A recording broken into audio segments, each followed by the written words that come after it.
ವೀಕ್ಷಕರೇ, ಮುಂದಿನ ದಿನಗಳಲ್ಲಿ ಸತ್ತವರನ್ನು ಸಹ ಮತ್ತೆ ಬದುಕಿಸಬಹುದು ಎಂದು ಕಂಪನಿಯೊಂದು ಆಶ್ವಾಸನೆ ನೀಡಿದೆ. ಹಾಗಾದರೆ ಇದು ಹೇಗೆ ಸಾಧ್ಯ ಮತ್ತು ಆ ಕಂಪನಿ ಯಾವುದು ಎಂಬುದನ್ನು ಇಂದಿನ ವಿಡಿಯೋದಲ್ಲಿ ನಾವು ವಿಸ್ತಾರವಾಗಿ ತಿಳಿಯುತ್ತಾ ಹೋಗೋಣ.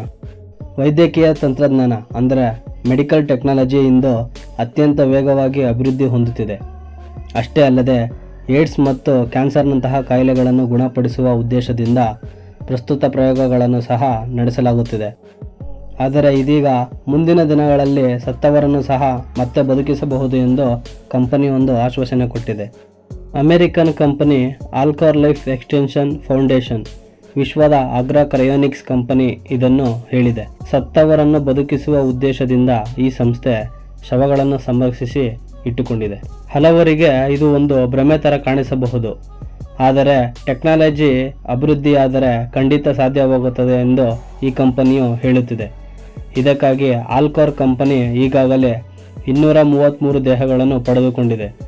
ವೈದ್ಯಕೀಯ ವಿಜ್ಞಾನವು ಅಭಿವೃದ್ಧಿ ಹೊಂದಿದ ದಿನದಲ್ಲಿ ಈಗಾಗಲೇ ಸಂರಕ್ಷಿಸಿಟ್ಟಿರುವ ಶವಗಳನ್ನು ಮತ್ತೆ ಜೀವಕ್ಕೆ ತರುವ ಭರವಸೆಯಲ್ಲಿ ಕೆಲಸ ನಡೆಸುತ್ತಿದೆ.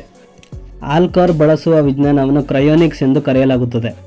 ಈ ಪ್ರಕ್ರಿಯೆಯಲ್ಲಿ ಮಾನವ ದೇಹಗಳನ್ನು ಫ್ರೀಜರ್ನಲ್ಲಿ ಕಡಿಮೆ ತಾಪಮಾನದಲ್ಲಿ ಸಂರಕ್ಷಿಸಿ ಇಡಲಾಗುತ್ತದೆ. ನಂತರ ಚಿಕಿತ್ಸೆ ಮೂಲಕ ಈ ಶವಗಳಿಗೆ ಜೀವ ತುಂಬುವ ಕೆಲಸ ಮಾಡಲಿದೆ ಎಂದು ಕಂಪನಿ ಹೇಳಿಕೊಂಡಿದೆ. ಈ ಮೂಲಕ ಮನುಷ್ಯರ ಜೀವಿತಾವಧಿ ಇನ್ನಷ್ಟು ಹೆಚ್ಚಾಗುವ ಸಾಧ್ಯತೆ ಇದೆ. ಬಹಳಷ್ಟು ಜನರು ಒಬ್ಬ ಸಾವನ್ನಪ್ಪಿದ ವ್ಯಕ್ತಿಗೆ ಮರುಜೀವ ನೀಡಲು ಸಾಧ್ಯವೇ ಎಂದು ಕೇಳುತ್ತಿದ್ದಾರೆ. ಆದರೆ ಭವಿಷ್ಯದಲ್ಲಿ ವೈದ್ಯಕೀಯ ವಿಜ್ಞಾನ ಇಷ್ಟು ಪ್ರಗತಿ ಸಾಧಿಸಲಿದೆಯೇ ಎಂಬುದೇ ದೊಡ್ಡ ಪ್ರಶ್ನೆಯಾಗಿದೆ. ಅದೇ ರೀತಿ ಕ್ರಯೋ ಪ್ರಿಸರ್ವೇಷನ್ ಪ್ರಕ್ರಿಯೆಯು ದೇಹಕ್ಕೆ ಹಾನಿಯನ್ನು ಮತ್ತು ಸಾವಿಗೆ ಕಾರಣವಾಗುವ ಕಾಯಿಲೆಗಳನ್ನು ಗುಣಪಡಿಸಬಹುದೇ ಎಂಬ ಒಂದು ಪ್ರಶ್ನೆಯು ಹಾಗೆ ಉಳಿದಿದೆ.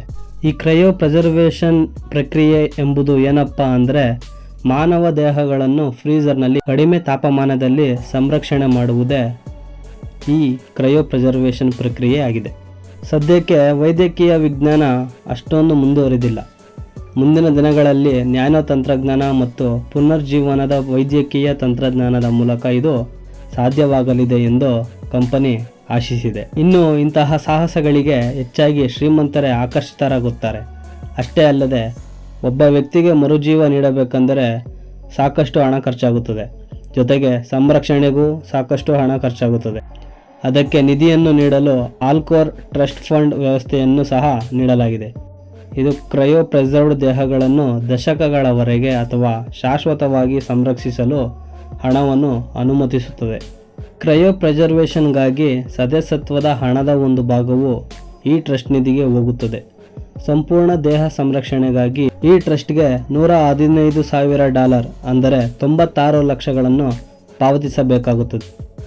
ಇನ್ನು ಮೆದುಳನ್ನು ಕೊಳೆಯುವುದರಿಂದ ಉಳಿಸಲು ಸುಮಾರು $25,000 ಅಂದರೆ 21 ಲಕ್ಷ ರು ನೀಡಬೇಕು. ಒಮ್ಮೆ ಸದಸ್ಯತ್ವ ಪಡೆದ ನಂತರ ಮಾಸಿಕ ಚಂದಾದಾರಿಕೆಯೂ ಇರುತ್ತದೆ. ಇದು ವಯಸ್ಸಿಗೆ ಅನುಗುಣವಾಗಿದ್ದು $17 ರಿಂದ $100 ವರೆಗೆ ಪಾವತಿ ಮಾಡಬೇಕಾಗುತ್ತದೆ. ಈ ಕಂಪನಿಯ ಸತ್ತವರನ್ನು ಬದುಕಿಸುವ ಆಶ್ವಾಸನೆಯ ಬಗ್ಗೆ ನಿಮ್ಮ ಅನಿಸಿಕೆಗಳನ್ನು ಕಮೆಂಟ್ ಮೂಲಕ ತಿಳಿಸಿ. ಇದೇ ರೀತಿಯ ಇಂಟ್ರೆಸ್ಟಿಂಗ್ ವಿಷಯದೊಂದಿಗೆ ಮುಂದಿನ ವಿಡಿಯೋದಲ್ಲಿ ಭೇಟಿಯಾಗೋಣ. ನಮಸ್ಕಾರ.